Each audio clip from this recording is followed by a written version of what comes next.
lalparim ruadan syathya maharshi linnatura ka ruachinte lungai bedonna mai an lo ni a lom natura ka rin chinne ma se lalparim ruadan te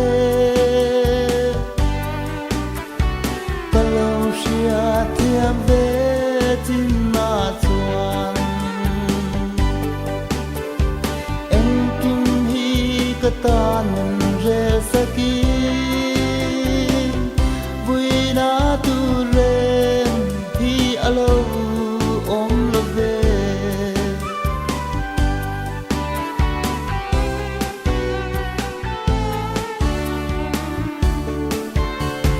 hau sang na di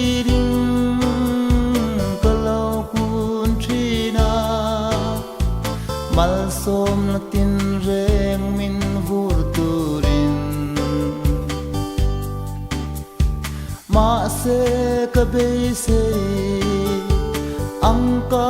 hulo hian chan to ka lung oi har china ma se la parem ruadan te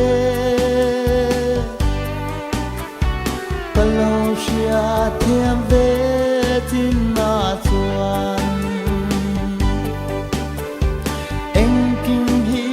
ka ta min re saki vui na tu rem hi alo om lo ve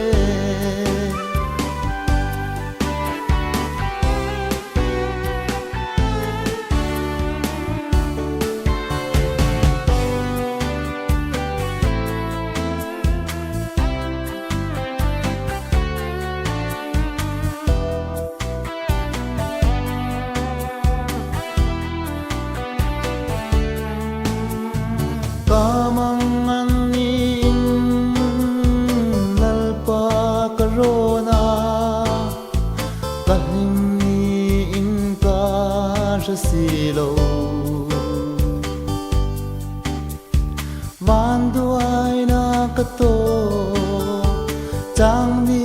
ti hianin lalpa a chuan ka vui thina ma se lalpa rim ruan dan te